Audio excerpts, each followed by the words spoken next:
No! There should be another way. We will pay you your money, but please don't hurt my father. Please, please, I'll do anything. Anything. Just give me more time. I didn't call for you. I don't care. Rough night? Don't worry, darling. He always comes back to me.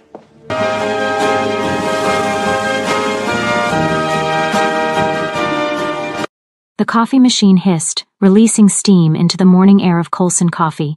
Rose wiped down the counter for the third time that hour, her hands moving in practiced circles even as her mind wandered elsewhere. The cafe smelled of roasted beans and fresh pastries, a comfort she'd known since her father opened this place 5 years ago when they'd first moved to Seoul from Chicago. Rose, sweetheart, can you handle the front for a bit? Her father's voice carried from the back room, tight in a way that made her pause mid-wipe. She turned to find him standing in the doorway, his brown skin pale beneath the fluorescent lights, his hands gripping the doorframe, like he needed it for support. Thomas Colson had always been a mountain of a man, broad-shouldered and steady. But today, he looked diminished. Dad, you okay? Fine, fine. He forced a smile that didn't reach his eyes.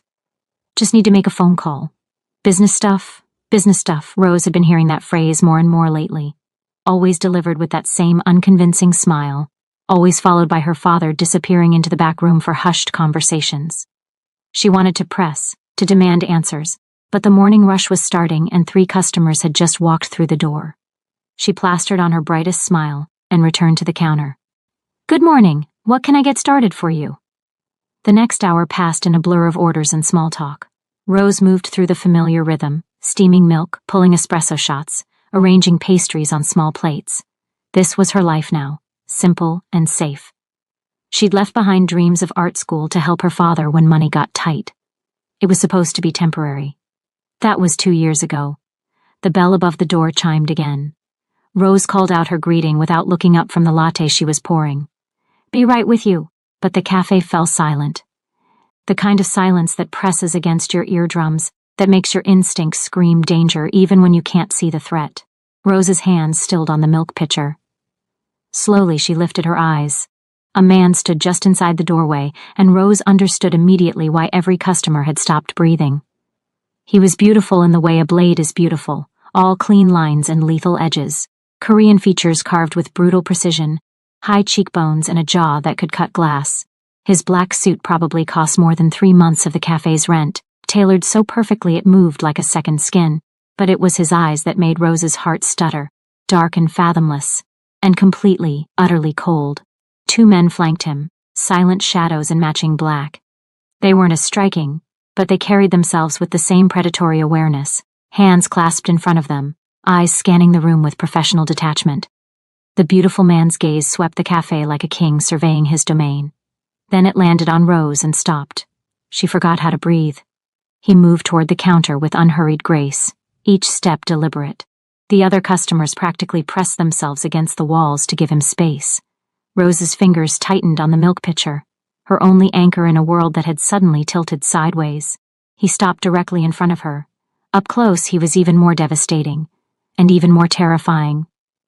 There was something predatory in the way he studied her, like a cat deciding whether the mouse was worth the chase. Your name. His voice was smooth, cultured, with barely a trace of accent. It should have been pleasant. Instead, it made Rose think of silk hiding steel. Rose. The word came out steadier than she felt. Rose Colson. Something flickered in those dark eyes. Recognition, maybe, or satisfaction. Colson? It wasn't a question, but Rose nodded anyway, unease crawling up her spine. Can I help you with something? Yes. He tilted his head slightly, the movement elegant and wrong all at once. I'd like to speak with your father. Every instinct Rose possessed screamed at her to lie, to say he wasn't here, to protect him from whatever this man wanted.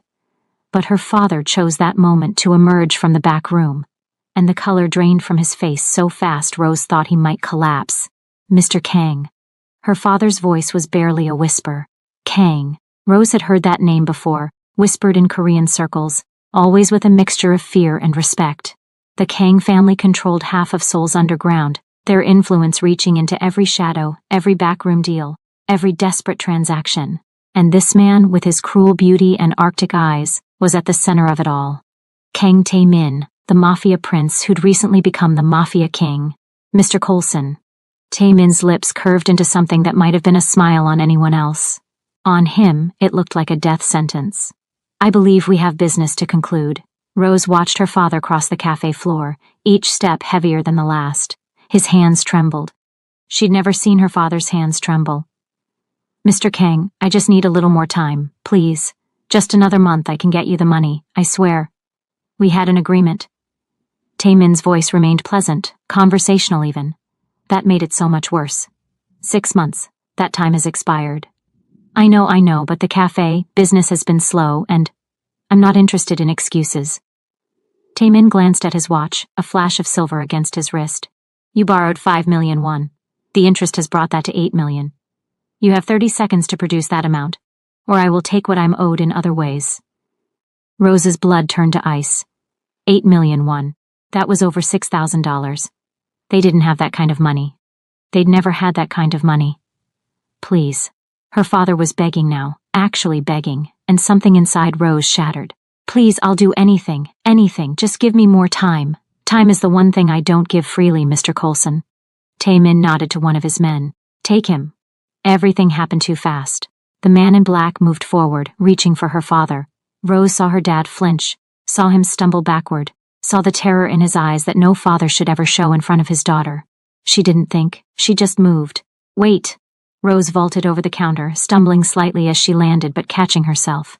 She put herself between her father and the approaching man, her heart slamming against her ribs. Wait, please. Tae-min raised one hand, and his man froze instantly. Then those cold, dark eyes fixed on Rose with an intensity that made her skin prickle. Move aside, Miss Coulson. No. Her voice shook, but she held her ground. There has to be another way. We'll pay you back, I promise, but please don't hurt him. I don't make promises to debtors. Tae-min stepped closer, close enough that Rose could smell his cologne, expensive and subtle. Your father made a choice. Now he faces the consequences. Then let me face them instead. The words were out before Rose could stop them, before she could think about what they meant. The cafe fell into that pressing silence again, even heavier than before. Tae-min's eyes narrowed slightly. What did you say? Rose's mouth was dry, her palms sweating, but she forced herself to meet his gaze. The debt. Let me pay it instead. However you want, just leave him alone. Rose, no. Her father grabbed her arm, but she shook him off gently. How old are you, Miss Coulson? Tae-min asked softly. 22. And you understand what you're offering? She didn't. Not really. But she knew her father was a good man who'd made a desperate mistake, and she knew that if she didn't do something right now, she would lose him forever. So she nodded. I understand. Tae-min studied her for a long moment, his expression unreadable. Rose felt like she was being dissected, every part of her examined and catalogued and judged. Then he smiled, and it was the most beautiful, terrible thing she'd ever seen. Interesting. He turned to her father. Your debt is transferred to your daughter, effective immediately. Consider yourself fortunate, Mr. Coulson. Not many fathers receive such devoted children. No, please, you can't. Her father reached for her, but Tae-min's men stepped between them. The transaction is complete. Tae-min extended his hand toward the door. Miss Coulson, you're coming with me. Now?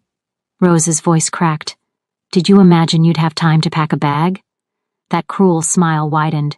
You offered yourself to clear a debt. That means you belong to me now. Entirely. Rose looked back at her father one last time. He was crying, actually crying, and trying to push past the men in black to reach her.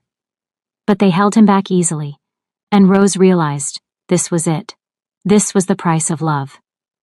She walked toward Tae-min on legs that didn't feel like her own.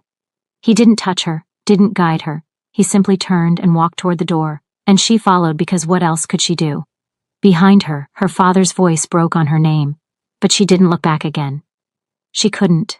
If she did, she might run, and then everything would have been for nothing. The car was black, expensive, and utterly silent. Rose sat in the back seat, Tae-min beside her, his presence overwhelming in the enclosed space. The city blurred past the tinted windows, familiar streets becoming foreign territory with each passing block. She'd lived in Seoul for 3 years, but suddenly it felt like a different world entirely. Where are we going? Her voice sounded small. Home.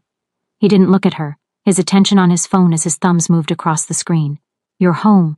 "Yes." Rose clenched her hands in her lap, trying to steady her breathing. The reality of what she'd done was beginning to sink in, cold and heavy in her chest. She'd signed away her freedom to a man whose full name she'd learned less than an hour ago. A man who clearly operated outside the law, who inspired fear with his mere presence, who'd accepted her offer without hesitation or mercy. "What will you—" She stopped, reconsidered. "What do you expect from me?" Now he looked at her, and Rose wished he hadn't. Those dark eyes were utterly unreadable. Everything. The word hung between them, laden with implications she didn't want to examine too closely. Heat flooded her face, but she refused to look away. "I meant what kind of work. I know what you meant."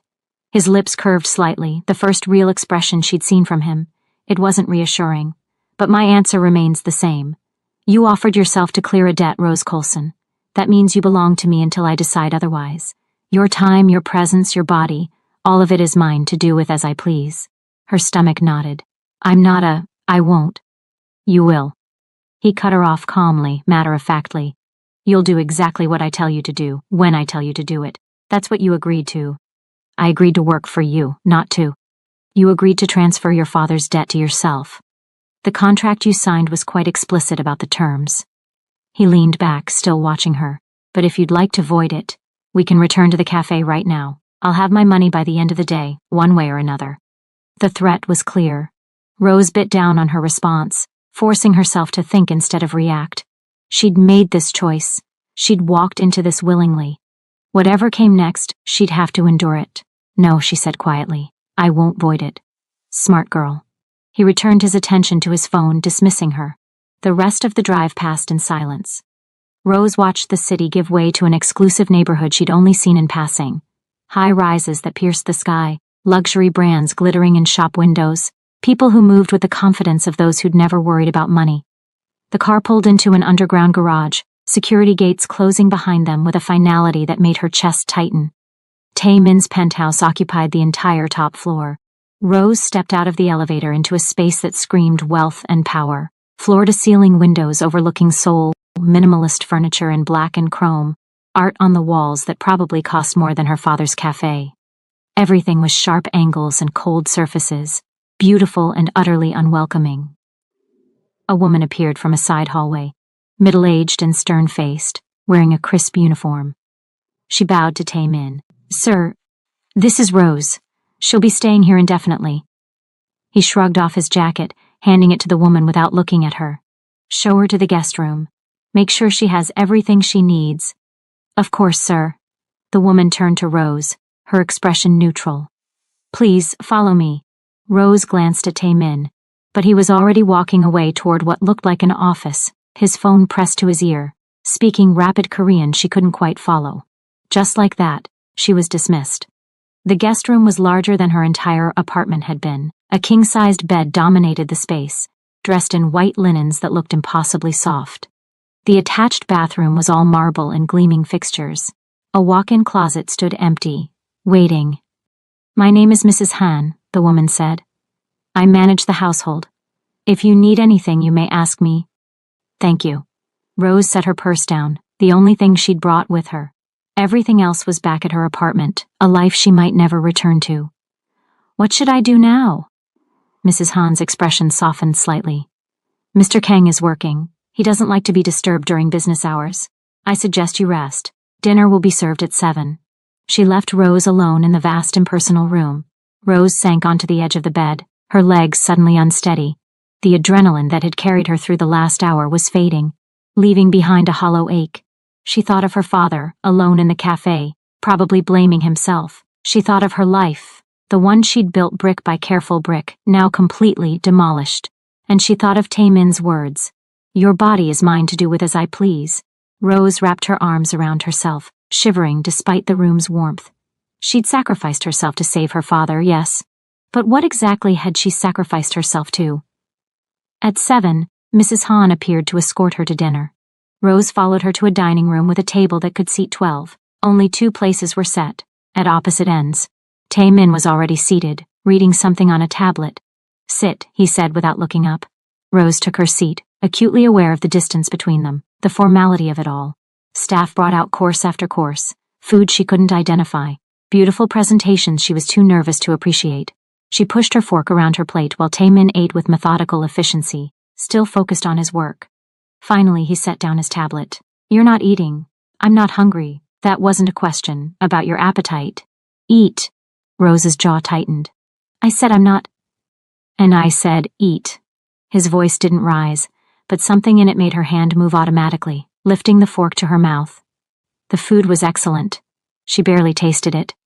Taemin watched her take 3 bites before returning to his tablet. "There are rules you need to understand. First, you'll do what I tell you, when I tell you. No arguments, no delays." Rose set down her fork carefully. "I'm not a dog. No, you're a woman who owes me 300 million won." He looked at her then, really looked at her, and Rose felt exposed under that gaze. "Second, you'll be available when I want you, day or night. If I call, you come. If I want your presence, you give it. Available for what?" His smile was slow and dangerous. "Whatever I decide." "You still haven't told me what kind of work." "Because there is no work, Rose." He leaned back, swirling wine in his glass. "You're not here to file papers or answer phones. You're here because you offered yourself to me and I accepted.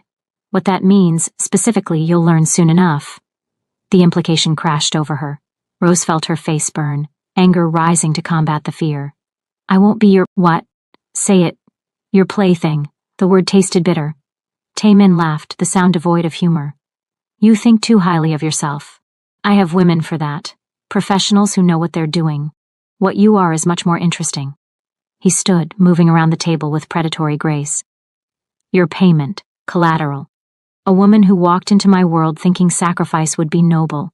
Rose pushed back from the table, standing to face him even though he towered over her.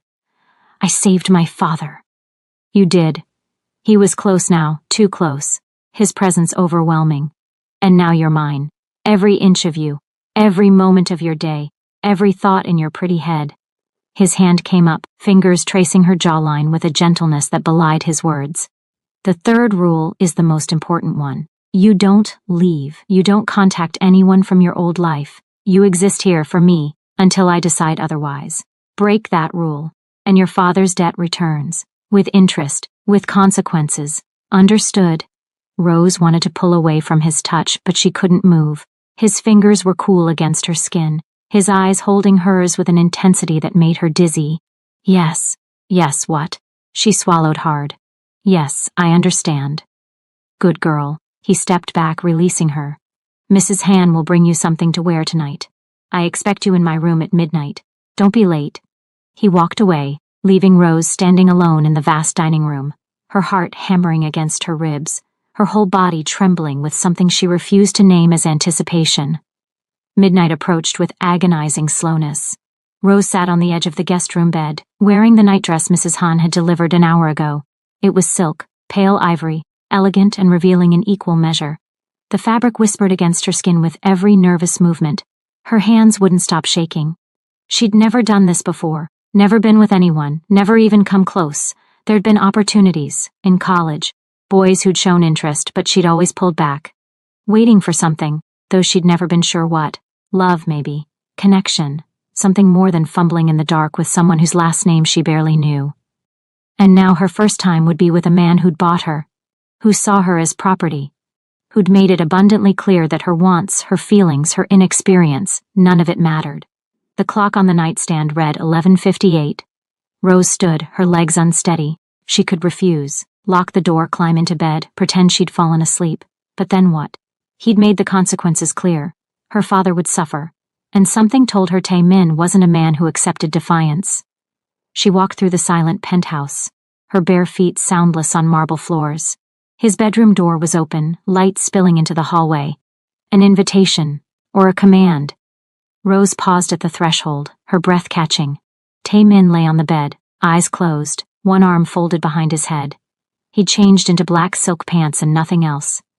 The lamplight painted shadows across his chest, highlighting the lean muscle, the dangerous grace even in repose. He looked like something carved from marble, beautiful and cold. Are you going to stand there all night? His eyes remained closed. Rose forced herself forward, crossing into his territory. "I wasn't sure if you were awake. He opened his eyes then, turning his head to look at her. His gaze traveled slowly down her body, assessing. Come here. She moved to the side of the bed, acutely aware of how exposed she felt in the thin nightdress. I'm here. Closer. He shifted, making space beside him. On the bed, Rose climbed onto the mattress, careful to keep distance between them. The silk sheets were cool against her legs. Her heart hammered so loudly she was certain he could hear it. Taemin propped himself up on one elbow, studying her face. You're terrified. I'm fine. Liar. His hand came up, fingers brushing her collarbone, tracing the rapid flutter of her pulse. Your body betrays you. Rose pulled back slightly. What do you expect? You bought me like furniture. Now you want me to pretend I'm not afraid? I don't want you to pretend anything. His touch followed the curve of her shoulder, down her arm. Fear is honest. I prefer it to false bravery. Then why am I here? Because I want you here. His fingers caught hers, lifting her hand to examine it as if she were something curious, foreign. Because you belong to me now, and I can do whatever I want with you. So do it. The words came out sharper than intended, edged with anger and fear. That's what you brought me here for, isn't it? Something flickered in his expression. Amusement, maybe, or interest. You think you know what I want? You made it clear enough at dinner. Did I? He pulled her closer, close enough that she could feel the heat radiating from his skin. Tell me, Rose, have you ever been touched by a man? Heat flooded her face. That's none of your everything about you is my business now. His hand moved to her hip, possessive. Answer the question. No. The admission felt like surrender. I haven't. His eyes darkened with something predatory. No one? No one. Why? Rose tried to pull away, but his grip tightened, holding her in place. Because I was waiting. It doesn't matter. You don't care anyway. You're right. I don't care about your romantic notions. But his touch gentled slightly, contradicting his words. But I do care about this. You're a virgin. It wasn't a question, but Rose nodded anyway. Taemin was silent for a long moment, his thumb tracing circles on her hip through the silk. Then he released her, sitting up and turning away. Get out! Rose blinked. What? Leave. Go back to your room. Confusion warred with relief. I don't understand, you said. I know what I said. His voice was clipped, controlled. And now I'm telling you to leave. But why? The question escaped before she could stop it. Isn't this what you wanted? He looked at her over his shoulder, his expression unreadable. What I want is complicated. What you're ready for is not. Go. Rose scrambled off the bed, her emotions a tangled mess. Relief that he wasn't going to force her. Confusion about why he'd stopped.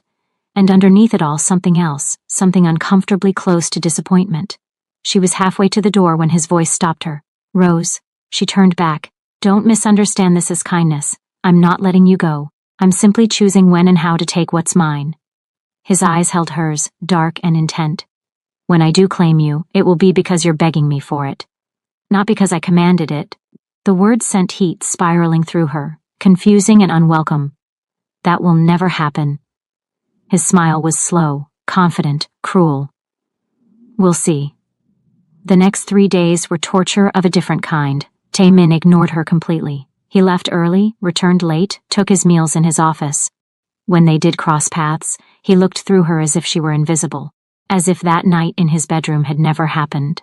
Rose told herself she was grateful for the distance. She explored the penthouse during the day, but at night, alone in the guest room, she couldn't stop thinking about him, about the way he'd touched her, assessed her, then sent her away, about what he'd said. When I do claim you, it will be because you're begging me for it. She wouldn't. She couldn't. Except some traitorous part of her wondered what it would feel like if she did. On the 4th night, everything changed. Rose was reading in the library when she heard voices from the living room, female laughter, high and confident. She told herself to stay hidden, that it wasn't her business. But curiosity, and something uglier, drove her to the doorway. A woman stood with Taemin near the windows. She was stunning, model tall, wearing a red dress that hugged every curve, dark hair falling in perfect waves down her back. She touched his arm familiarly, leaning close to whisper something that made the edge of his lips lift in a small smile. The smile hit Rose like a physical blow. She'd never seen him smile, genuinely amused. You're so bad, the woman purred, her hand sliding up his chest. Should we skip dinner? I can think of better ways to spend the evening. Patience, Minji. But Tae-min's hand found her waist, pulling her closer. Rose should leave, should retreat to her room, and pretend she hadn't seen this. Instead, she stood frozen, watching as Minji pressed against him, as her hand moved to his jaw, as she kissed him slowly, deliberately. And Tae-min let her. Something cracked inside Rose's chest. Jealousy, raw and unexpected, flooded through her. She had no right to it. He owed her nothing. She was just payment for a debt, temporary and disposable. But watching him touch another woman, kiss another woman, after he'd made her feel so exposed and vulnerable in his bedroom, it hurt in ways she didn't want to examine. She must have made a sound because Tae-min's eyes opened. Over Minji's shoulder his gaze found Rose's. He didn't pull away, didn't stop. He held Rose's stare while Minji kissed his neck, his jaw, his mouth again. Rose turned and fled, her body shaking with an emotion she refused to name. Behind her she heard Minji's laughter, bright and victorious. She made it to her room before the anger enveloped her. She locked the door, slid down against it, and let herself feel the emotions. Not because she loved him, she couldn't love someone like him, but because for a moment, in his bedroom, she'd felt something. Connection, maybe. Possibility. And he'd just shown her exactly how foolish that was. The night stretched endlessly. Rose heard them in his room. The walls were too thick for actual sounds, but she knew. Her imagination filled in the rest, torturing her with images she couldn't escape.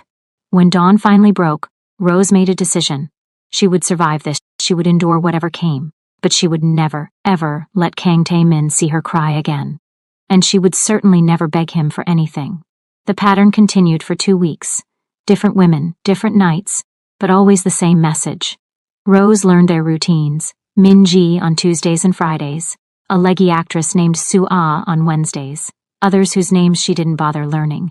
They arrived in expensive cars, left in the early morning hours, and treated Rose like part of the furniture when they encountered her, which was almost worse than Tae-min's complete indifference. He still barely acknowledged her existence. They ate meals in silence when he bothered to show up at all.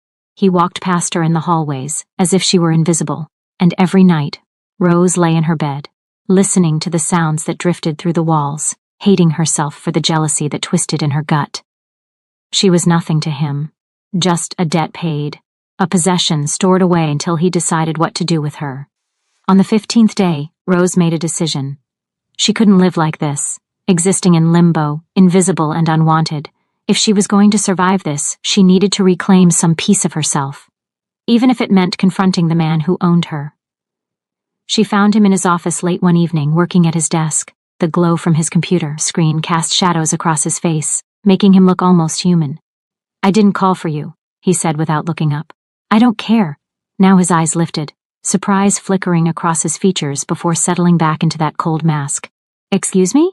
Rose stepped into the office, closing the door behind her. Her hands trembled, but she clenched them into fists.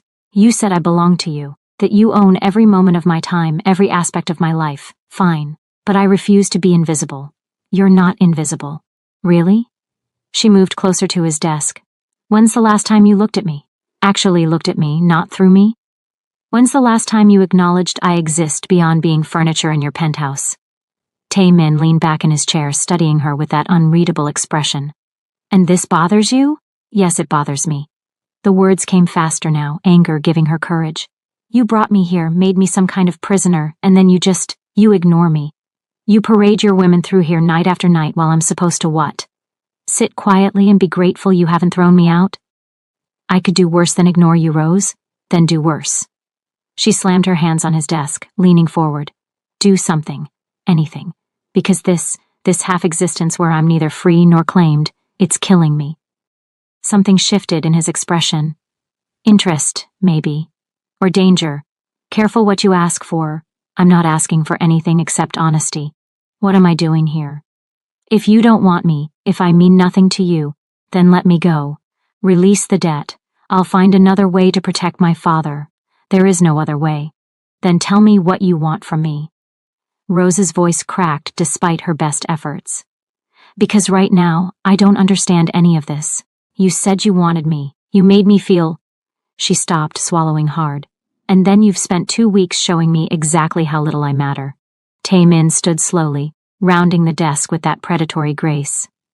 "You think you don't matter to me? I think I'm convenient. Property you haven't decided how to use yet. He was close now, too close, but Rose refused to back down. Let him see her anger. Let him see that she wasn't the terrified girl from the cafe anymore. You want honesty? His hand came up, fingers catching her chin, tilting her face up to meet his eyes. Every woman I've brought here was a test. Every night I ignored you was deliberate. I wanted to see how long it would take for you to break, for that careful composure to crack. Rose jerked away from his touch. That's sick. I never claimed to be anything else. But he followed her movement, backing her against the wall. I wanted to know if you'd stay indifferent or if something would shift, if you'd keep pretending you felt nothing. Why would you care what I feel? Because taking a woman who's terrified and unwilling holds no interest for me. But taking one who's desperate for me despite herself? His smile was dark, dangerous. That's infinitely more satisfying. Heat and anger warred in Rose's chest. You're manipulating me. Yes. You're trying to break me down until I want you. Yes, why? The question came out smaller than intended. Why does it matter? Taemin's hand pressed against the wall beside her head, caging her in. Because when I finally claim you, Rose, I want you begging for it. I want every wall you've built around yourself completely demolished. I want you so desperate for my touch that pride means nothing. Rose's breath came faster, her body responding even as her mind screamed at her to feel nothing. And if I never give you that, you will. His certainty was infuriating. You already are. I can see it in the way you look at me when you think I'm not watching, the way jealousy flashes in your eyes when another woman touches me, the way you're trembling right now, not from fear, but from wanting something you've told yourself you shouldn't have. I don't want you, liar. His free hand found her waist, pulling her against him. Your body betrays you every time. Rose tried to push him away, but her hands lacked conviction. I hate you. Good. Hate me. His mouth hovered near her ear, his breath warm against her skin. But admit you want me too. Stop pretending. Stop fighting what you feel. Why should I give you anything? But her voice shook, undermining her defiance. You've given me nothing but cruelty and indifference. Because despite everything, you can't stop thinking about me. Can't stop wondering what it would feel like if I touched you the way I touch them. Can't stop imagining yourself in my bed instead of alone in yours. Rose squeezed her eyes shut, hating how right he was, hating herself for wanting him when he'd done nothing to deserve it. This isn't fair. Life isn't fair, Rose. You learned that the moment your father gambled away money he couldn't repay. His hand moved up her side, achingly slow. But I'm offering you a choice now. Stop fighting this. Stop pretending you don't want me. And if I do, if I admit it? She forced herself to meet his eyes. What changes? Everything. The word was a promise and a threat. Tell me what you want, Rose. Say it out loud. Pride warred with desire, with the loneliness of the past 2 weeks, with the need to feel something other than invisible. I want you to see me. I see you. No, you see a possession, something you own. Her hands came up, pressing against his chest. I want you to want me. Not because I'm convenient or available or payment for a debt, but because you can't help yourself. Something fierce flashed in his eyes. You think I can help myself around you? That ignoring you has been easy? His hand tangled in her hair, forcing her to hold his gaze. I've thought of nothing but you for weeks. Every woman I brought here was a poor substitute for the one I actually wanted. But I refused to take you until you admitted you wanted it too. Why? Because I'm selfish and cruel, and I wanted you to suffer the way I've been suffering. He leaned closer, his lips almost touching hers. Wanting something you've told yourself you can't have. Aching for someone who should mean nothing to you. Rose's resolve crumbled. I want you. The admission felt like surrender. I hate that I do, but I can't stop thinking about you. Can't stop wanting. What? Say it. I want you to touch me. To make me forget everything except this moment. Her voice dropped to a whisper. I want you to want me the way I want you. Desperately. Completely. Are you begging me, Rose? She should say no, should maintain some shred of dignity. But she was so tired of fighting herself, of pretending, of being invisible. Yes, I am Tae-min. His control shattered. He kissed her with a hunger that stole her breath, backing her against the wall, his body pressing against hers. Rose's hands clutched at his shoulders, pulling him closer. When he finally pulled back, they were both breathing hard. My room. Now. His voice was rough with desire. And Rose? Once we do this, there's no going back. You'll be mine in every way. Completely. Do you understand? Rose nodded, past the point of rational thought, past caring about consequences or complications. Yes. He lifted her into his arms, carrying her out of the office and down the hallway. Rose buried her face against his neck, her heart racing with anticipation and fear and something that felt dangerously close to hope. The bedroom door closed behind them with a finality that should have terrified her. Instead, Rose felt only relief. Relief that the waiting was over, that she'd finally stopped fighting what she wanted. Taemin set her down beside the bed, his hands framing her face. Last chance to change your mind. I'm not changing my mind. Then tell me again, what do you want? Rose met his eyes, her voice steady despite the trembling in her limbs. I want you to make me yours, completely, the way you promised weeks ago. His smile was predatory, possessive, and entirely satisfied. Then that's exactly what I'm going to do. He kissed her again, slower this time, unhurried, as if he had nowhere else to be. His hands traced her with quiet confidence, learning her reactions, drawing soft gasps from her lips until her knees felt weak and her breath came uneven. When he finally eased her out of her clothes, she didn't feel exposed. She felt chosen. The hours blurred together, the world narrowing, until it was just the two of them. Taemin was relentless in his patience, peeling away every defense she'd built, pushing her to feel things she'd never allowed herself to feel before. He didn't rush. He didn't ask. He waited for nothing but her surrender. When the night finally claimed them both, it changed her, deeply, irrevocably. And when it was over, he didn't pretend it was something soft or temporary. There were no whispered promises, no gentle reassurances. But he held her. And somehow, that felt like enough. As dawn broke over Seoul, Rose lay in Taemin's arms, her body aching pleasantly, her mind quiet for the first time in weeks. She'd given him everything, her innocence, her pride, her carefully guarded heart. And tomorrow she'd probably regret it. But in this moment, feeling his heartbeat against her back, his arm heavy around her waist, Rose allowed herself to believe that maybe, just maybe, this could become something more than possession, something dangerously close to love. The bedroom door opened. Rose tensed, but Taemin's grip tightened, keeping her in place. Mrs. Han stood in the doorway, her expression carefully neutral. Sir, Miss Min-ji is here. She's quite insistent about seeing you. Min-ji. The name sent cold reality crashing over Rose's contentment. Taemin's jaw tightened. For a moment Rose thought he might tell Mrs. Han to send her away. Instead, he released Rose, sitting up. Tell her I'll be out in a moment. Of course, sir. Mrs. Han withdrew, closing the door. Rose pulled the sheet up, suddenly feeling exposed. You're going to see her. This isn't what you think. Isn't it? She climbed out of bed, gathering her clothes. You got what you wanted. I begged. I gave you everything. And now you're going back to her like nothing changed. Rose? She left before he could respond, before the tears burning in her eyes could fall where he might see them. In the hallway, she passed Min-ji. The woman's perfectly made-up face held a knowing smirk. Rough night? Don't worry, darling. He always comes back to me. Rose didn't respond. She locked herself in the guest room. She'd sold herself to save her father. But somehow, against every logical thought, she'd fallen for the man who bought her. And now she was paying a price far higher than 300 million won.